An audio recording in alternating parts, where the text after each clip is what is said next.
स्वभावचिन्मयानन्दं कृपापूर्णं जगत्पतिं हरिषड्वर्गजेतारं नित्यानन्दगुरुं भजे।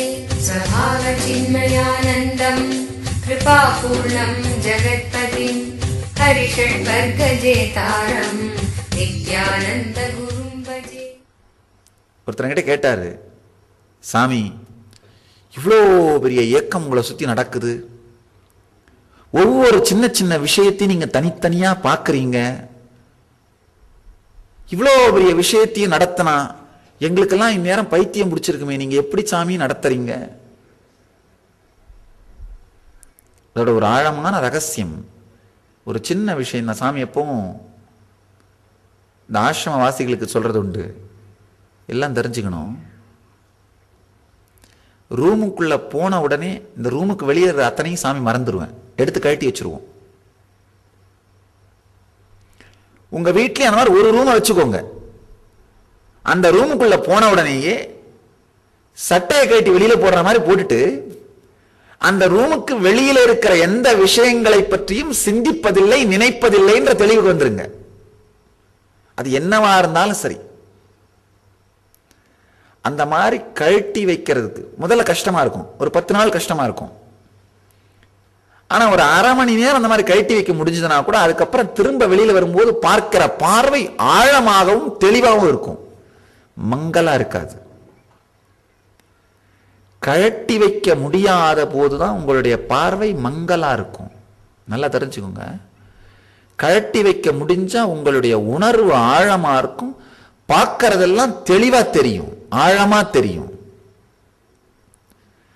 கனவுல இதே ஹாலை நீங்க பார்த்தா கூட இந்த மூளை, இந்த கார்னர்ஸ் எல்லாம் இவ்வளவு தெளிவா தெரியாது. யோசிச்சு பாருங்க. உங்க வீட்டையே நீங்க கனவுல பாத்தீங்கன்னா அந்த ரூம் எல்லாம் அவ்வளவு தெளிவா தெரியாது. ஆனா நனவுல பாத்தீங்கன்னா அதை விட தெளிவா தெரியும். நனவை தாண்டி துரியத்துக்கு போனீங்கன்னா இதை விட ஆழமா தெரியும். ஒரு செங்கல்ல இருக்கிற ஓட்டை கூட தெளிவா தெரிஞ்சிடும். இந்த தொங்குற துணிங்களோட சைஸ் கரெக்டா இல்லைன்னா தெரிஞ்சிடும். அவ்வளவு ஆழமான உணர்வு வந்துடும். சுத்தி வாழறவங்க, சாமி சுத்தி வாழறவங்க பல பேர் கேட்கறது உண்டு, எப்படி சாமி ஒரு சின்ன விஷயம் கூட உங்க கண்ணுல இருந்து தப்பிக்காம இருக்கேன்னு. அது காரணம் வேற ஒண்ணும் இல்லை, நீங்க இருக்கிற உணர்வு வேற, சாமி இருக்கிற உணர்வே வேற. இருக்கிற உணர்வே வேறன்னா மட்டும்தான் ஒரே ஒரு விஷயம் கூட கண்ணில இருந்து தப்பிக்காம போக முடியும். அந்த உணர்வையே மாத்தினீங்கன்னா தலைமை பண்பு உங்ககிட்ட இருந்து வெளிப்பட ஆரம்பிக்கும். சின்ன ரொம்ப எளிமையான விஷயம், ஒரு ரூமை வச்சுட்டு அந்த ரூமுக்குள்ள நுழைஞ்ச உடனே துணியை கழட்டி போடுற மாதிரி மொத்தத்தையும் கழட்டி வெளியில போட்டுருங்க. அது எப்பேற்பட்ட விஷயமா இருந்தாலும், தலை போற விஷயமா இருந்தாலும், கால் போற விஷயமா இருந்தாலும் சரி, போறதெல்லாம் போகட்டும். போறது அப்படின்னு ஒண்ணு இருந்தா அது நீக்கே போட்டோம், ரொம்ப ஈஸி. அப்படித்தான் சாமி ஒரு நாள் நினைச்சு இந்த கங்கை கரையில உட்கார்ந்தேன். மணிகர்ணிகா காட்டுன்னு காசியில புணங்களை எல்லாம் எரிக்கிற இடம் பார்த்த உடனே நினைச்சேன், ஆஹா இப்படித்தான் நம்ம உடம்பு ஒரு நாள் எரிய போகுது. என்னைக்கோ ஒரு நாள் போக போகுது அப்படின்னா இன்னைக்கே அது போகட்டும். அடி வயிற்றிலிருந்து பயம் வந்தது, ஐயோ நாமளே இப்படிதானே போக போறோம்னு. சரி, என்னைக்கோ ஒரு நாள் போக போகுதுன்னா அதை போக போகுதுன்னு நினைச்சு அந்த பயத்தால வச்சிருந்து என்ன பண்றது? போகிறது இப்பவே போகட்டும், எவ்வளவு சீக்கிரம் போகுதோ நல்லது அப்படின்னு நினைச்சு அதை விட்டோம். அந்த விட்டப்ப ஏற்பட்டதுதான் மரண அனுபவம். உண்மையில் அந்த விட்டதுனால பாத்தீங்கன்னா உடம்பு மனசு என்ன விட்டு போயிடல, அது போனாலும் என்னைக்குமே நாம் அழிவில்லாமல் இருப்போன்ற அந்த நிம்மதியும் தெளிவும் வந்தது. அதான் நடந்தது என்னன்னா, நீங்க எதையாவது தூக்கி போடும்பொழுது அது உங்ககிட்ட இருந்து போயிடுறதில்ல, அதை தாண்டின ஒண்ணு உங்களுக்குள்ள வந்துருது. அதுதான் நடக்குது. ஆனா நம்ம எல்லாருக்குமே பயம் என்னன்னா, இதை போட்டா இதுவும் இல்லாம போயிடுச்சுன்னா என்னடா பண்றது? தெரியாத தேவதையோட தெரிஞ்ச பூதம் தேவலாமே அப்படின்னு நினைச்சுதான் நாம எல்லாம் என்ன பண்ணிட்டு இருக்கிறோம்? தொடர்ந்து அதே கணவனோட மனைவியோட வாழ்ந்துட்டு இருக்கிறோம்.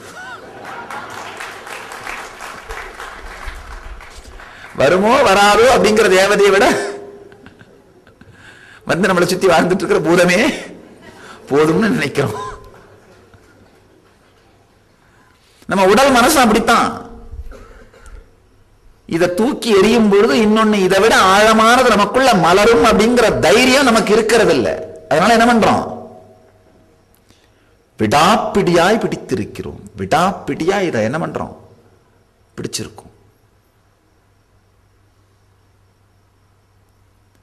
தேசம், காலம், திக்கு அப்படிங்கிற கண்டிஷனிங்ஸ்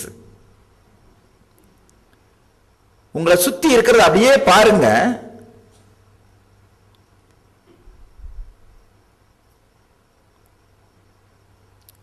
நான் யாருன்னு ஆழமா கேளுங்க. மனசு உடனே முதல்ல உடம்பு என்ன பதில் சொல்லும்? உடனே உங்க பேரை சொல்லும். அதை மதிக்காதீர்கள். உங்க மனசு என்ன பதில் சொன்னாலும் அதை மதிக்காமல் அடுத்து அடுத்து அடுத்து அதை கேட்டுட்டே இருங்க. ஒரே பதில திருப்பி சொல்லாது மனசு. நான் லாயர்னு சொல்லும். லாயர் என்னுடைய தொழில். அப்புறம் அப்ப நான் யார்? நான் கருப்பா வெள்ளையா இருக்கிறேன். கருப்பா உயரமா இருக்கிறேன். கருப்பா இருக்கிறது என் நிறம், உயரமா இருக்கிறது என்னுடைய உடம்போட சைஸ். அப்ப நான் யாரு? ஆழ்ந்து ஆழ்ந்து கேட்டீங்கன்னா 25-30 விடைக்கு மேல இருக்காது. 25-30 ஆன்சர் தான் இருக்கும். ஒரு 100 தடவை ஆழ்ந்து கேட்டீங்கன்னா திடீர்னு பார்த்தா வெறுமை வந்து விடும்.